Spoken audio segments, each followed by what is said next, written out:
This is, again, I'm kind of failing at getting the ice bath right, but it's still pretty cold. It's pretty cold. It's still pretty cold. All the ice melted. We had 8 bags, 20 pounds. So, so in terms of the ice bath, it's again, you're going to hear this over and over again. The pain is really the choice that we make in life, and so you want to really understand the pain. Like, what kind of pain is it? How does it actually feel? Is it just pain, or is it like a certain level of pain? Where am I feeling it? Why? How long does it last? You know, you're a scientist, and by considering this feeling as a scientist, like kind of like, you're actually associating yourself into the experience in a new way. It really helps you. So you want to be very curious, open, you know, notice the pain, notice it, and realize it's not just pain, it's something more, and notice all of that. And that's how you're trying to reconnect yourself. So Philip, you want to go first? No. I do. Tim, you go ahead. All right. And what I try to do is I ease myself in. I do not like this. I don't have a lot. I have not been good at just staying in. I'm sure Tim could stay like forever. But at the end of the day, is it pretty cold? It's a little chilly, but it's not like a cold shock, like where you're like hyperventilating. Yeah. No, there it is. Isn't it? Right. So, yeah. So it's still pretty icy. We had 8 bags of ice. It's like definitely colder than the other day. Yeah. Dunk your head.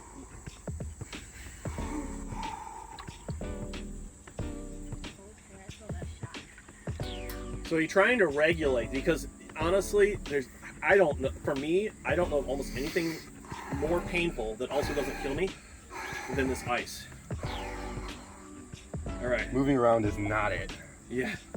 Yeah, because moving along basically removes a protective layer of warmer water that forms around your skin. But you're trying to make it more intense, so you probably want that, you know. But normally your heart rate goes up, blood flow changes to manage temperature. 94. So your normal heart rate is, you have a low heart rate, it's like 90. My resting heart rate is like 45. Yeah. Yeah. I think my average resting is probably just a couple beats higher than that, but. Alright, I'm gonna submerge for a hot second. Okay. So at the end, whatever you do, you're gonna try to get your head totally under and stay there for as long as you can. Go for 5 seconds to start, and then you're like, oh, but 5 seconds more. 5 seconds more. I don't like that at all. If you can. And then your face will feel like it's about to fall off. But it won't, don't worry. I have faith that my face. The water's not actually that cold. No, it's pretty chilly. Andy. I know, but you might get hypothermia, but you won't actually freeze your eyelids like Wim Hof did. That's true. That's true. But this is an actual ice bath. This is good. This is enough ice. Done. Oh my goodness. That's wild. Don't pass out. Come on, 5 more seconds. If he passes out in the water, you better be ready to pull him back up.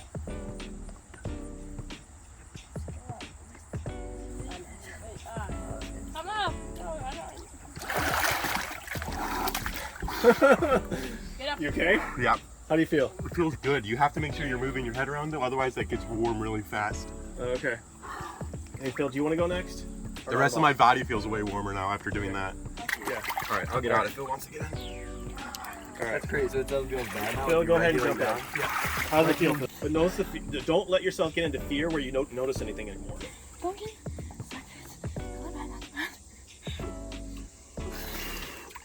Can you grab me my shirt?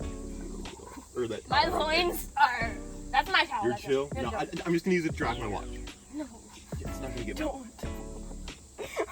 Okay. Almost there. Yeah, my heart rate right now is 86. Okay, just dunk. I wonder what it would go down to if you just like chilled through a bit. Nice job. Nice job. Nice job. All right. I'll get out the That was actually way easy after that. Yeah, this is legitimately cold. This Oh, is mine- definitely legitimately cold. It is. Okay, This I is- just feel like I want to go I mean, back it's definitely I wanna when we go used to back go in the in. lake, in the pond. It's not as cold as that because literally, I mean, like severe pain. Rigid. But this is, you know, definitely ice water. That was sharp biting pain like the second you got in. Okay. No, not this. This one's not though. So the idea, I don't like to jump in. I like to go in slow. 'Cause I want to feel it. You know, like you want to feel like the feelings as it like advances. I jump in. I like to submerge up to my neck, and then like once I get used to the warmth, start shaking around different limbs and feeling it get colder on the different limbs. But like, it's not bad now. But like, I know as soon as it's my torso, it's just gonna be The like. torso sucks.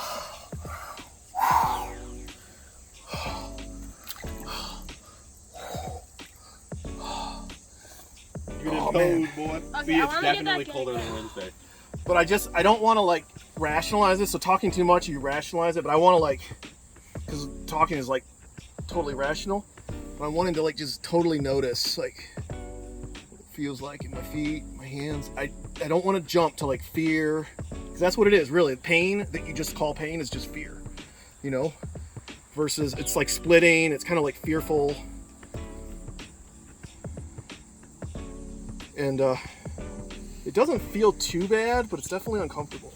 Move your legs around, Andy. Shake your legs. Oh yeah, oh, no, yeah, that's so right. Like you immediately feel it again.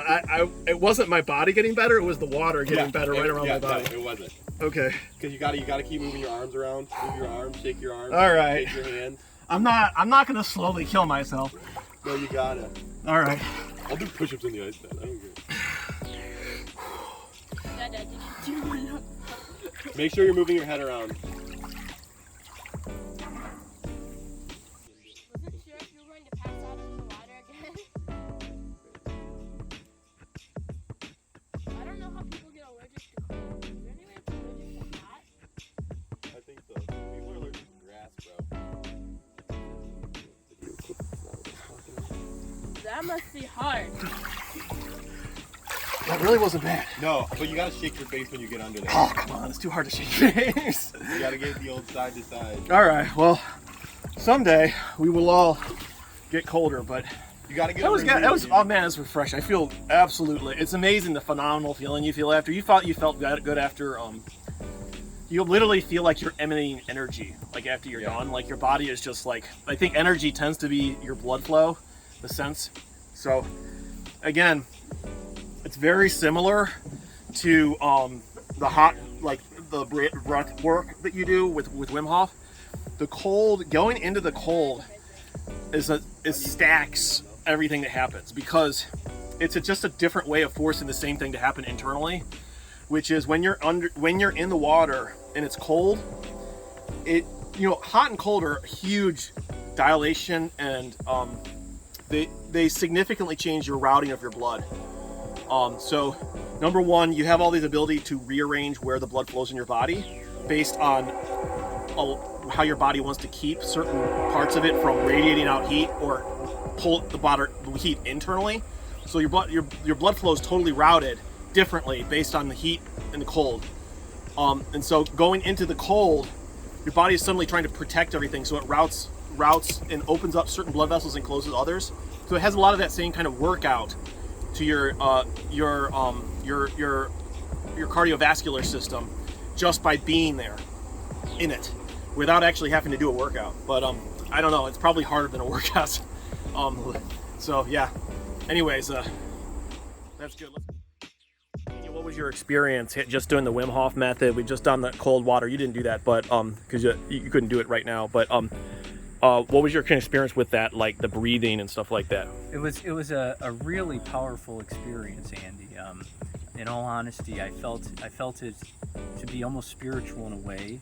But right now, I'm definitely noticing my senses more in tune. I'm witnessing the sounds in nature that I may not have paid attention to previously. I'm witnessing different scents, and overall, I just feel, while in the moment of the practice, it was like an escalation. I created panic, induced panic, but then as it progressed, I became mindful, one with the moment.